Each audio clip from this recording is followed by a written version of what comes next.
If you could choose your favorite home cooked meal, what would you choose? Well, my mother makes incredible chicken cutlets, so I would, Ooh, I would go with that. yes. Yeah, Yes, and I would have to agree with that as well. That's the best way to start off with. Um, and so it's crazy, it's a kind of, to shift a little more towards baseball. And, it's crazy to think that a good chunk of the season is already behind us. It feels like the season started essentially yesterday at this point. And so, with that being said, what stood out to you the most, so far this season between, the team itself and, stuff on the front office side? yeah. What has what the most? I'm sorry. What's like stood out the most Oh, in your sense?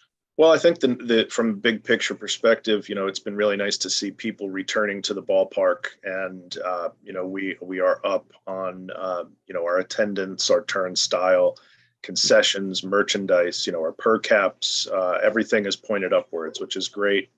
Obviously, 2020 was incredibly challenging for this industry and for the live event industry as a whole. And 2021 was, we were just getting back into a little bit of a rhythm, taking a first step back into being able to operate. And this year we've seen a nice progression and growth. So we're excited and happy about that.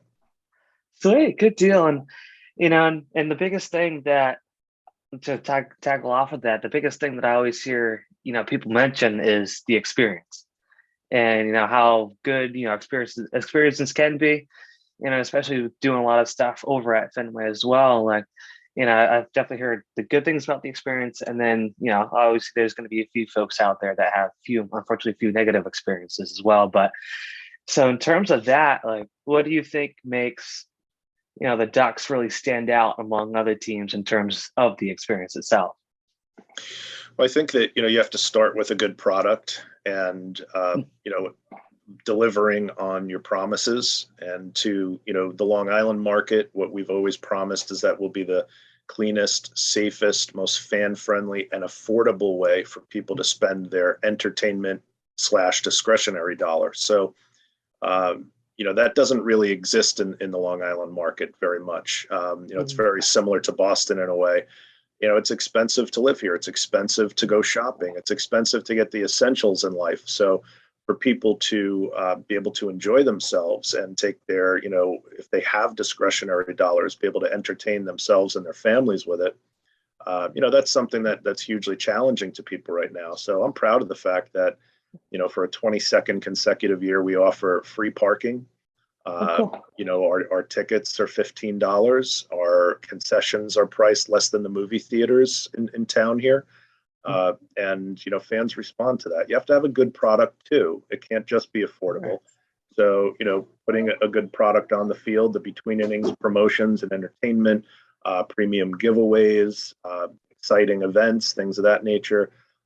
We're having Doc Gooden here next week. We're doing a small business networking night next week. Tonight we have a rally towel giveaway. Tomorrow night we have the ever popular fireworks. So, always Mm. having, full promotional schedule and keeping fans engaged, delivering a good product, but doing it at affordable price has been kind of the magic here on Long Island. And we were very fortunate from the beginning.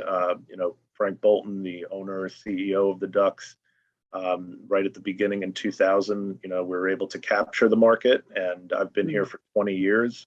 We've been able to retain it, and that's a point of pride for us. Sometimes people point to the demographics of Long Island and go, "How could you not be successful?" But to those Okay. folks, I'd say, name the other successful Long Island team in attendance.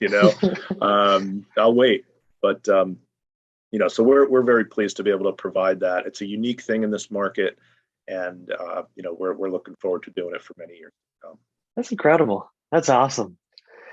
And so, I guess with that being said, too, if you could try to pinpoint one thing, what would you say is one thing that makes you really look forward to, going to work every day?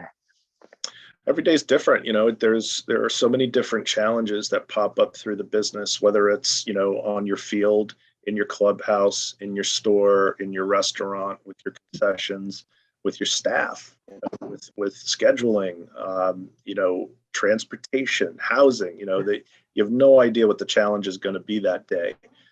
So every day is different, and that really makes it exciting because you don't know what you're going to walk into, and it could be good or otherwise. But being part of the solution is something that I appreciate. Being. Sweet, sweet, sweet. So as we kind of gear up for like the rest of the season, kind of second half, kind of turning into the home stretch. What are you excited about? What are the big things that you're gearing up towards as we finish up here? Well, one of the things that we've always prided ourselves on is having a good team on the field. We know that our fans are mostly casual in nature. People come here for an affordable night out, as we discussed. They want to see the fireworks. They want to get the T-shirt. They want to have a good time, relax, and have a few drinks with their friends and family. But this is the New York market. We know that fans also want to see the home team win. So putting a good product on the field is important. We've reached the championship series 8 times in the last 10 years. And this season, we're right now we're 2 games under 500. So we're not having as successful a season on field as we're accustomed to and as our fans are accustomed to. So one of the things that we're focusing on right now is trying to rectify that and improve on the field. So I'm looking forward to getting some new players in here and starting to add a little bit more success to the on-field results immediately, and giving the fans the wins they deserve. Cool. So as kind of a wrap-up question here to kind of finish things up. So, a big question that I always like to ask folks is if you could recommend, a piece of advice to whether it's like an athlete trying to make his mark on the field, or to somebody who's trying to make it like the front office staff, what would you recommend to them, trying to break into the industry, whether it's on the field or in the front office?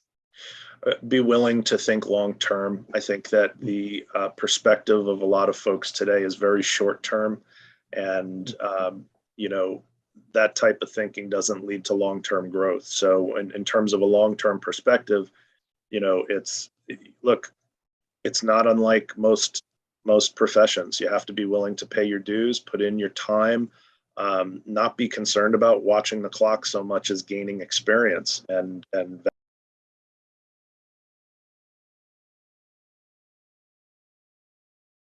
valuable experience and learning and asking questions and being focused on the right now to give your employer, your team, your organization or league the best possible version of yourself and stand out.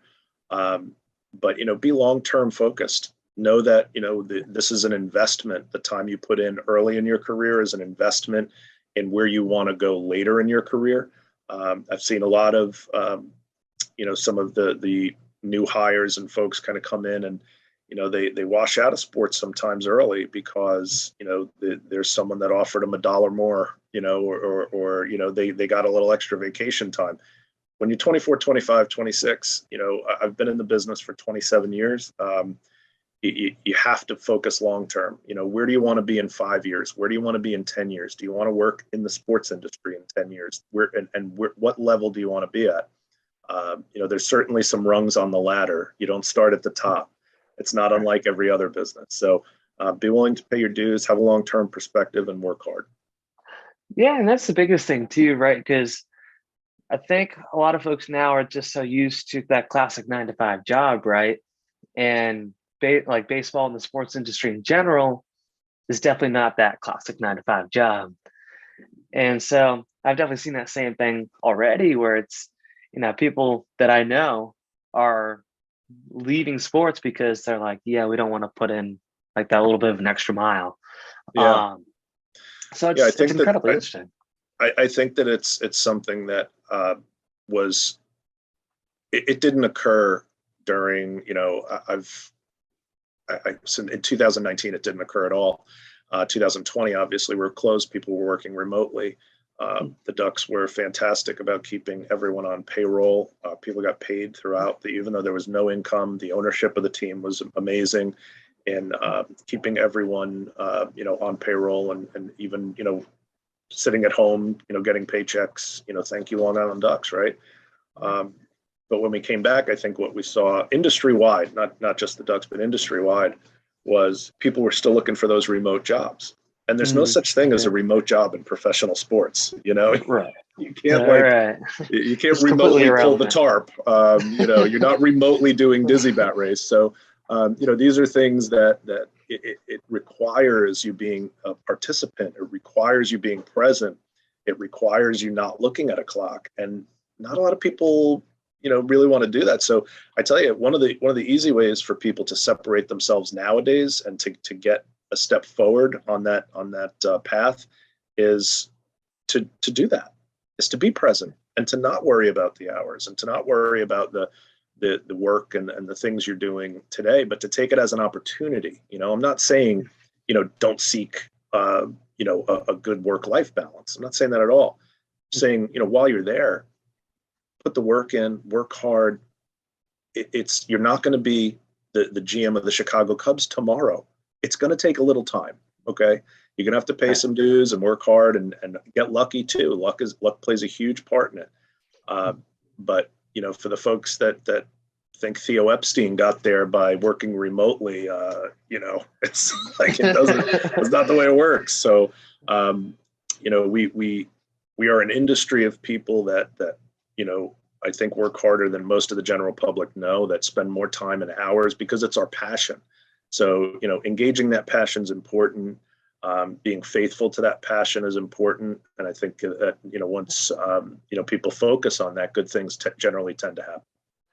Yeah, and that's always been one of my favorite parts of the whole industry too, is just a sense of community, right? And being able to create, a really fun and great sense of community, and then being able to, do more than what's really required of you. And so, even to that point, like, how has it been, especially, like we were saying, like with a tough season like 2020, when things were shut down, like how are you guys able to really kind of create more of a community, especially during, a moment when I think the world's, was really up in kind of kind of a confusion state of mind. It was an incredibly challenging time. We got the stay-at-home orders in New York in March of 20, Hmm. and your season is just a few weeks away at that point. We had basically almost completed baking the cake for the year, and we're Yeah. ready to start operating. And we got stopped at the starting gate. So really, my focus was on keeping the staff engaged. We had weekly staff meetings by Zoom. We had weekly conference calls. We had check-ins. We were, giving people expectations, keeping people paid. We actually operated a kickball league, an adult kickball league. We weren't allowed to have fans for it, but we were allowed to have participants. So we figured if we weren't going to be able to play baseball on the field, we'd play kickball. So That's we fun. ran the Quackers Kickball League, and it was done in concert with a group called Long Island Kick. And it was really, really a lot of fun, and gave us something to do, during those summer months and the fall months. And it was really successful. That's a lot of fun. That's really neat. And so that's all the questions I had for you for now. And I definitely want to, thank you again so much for your time.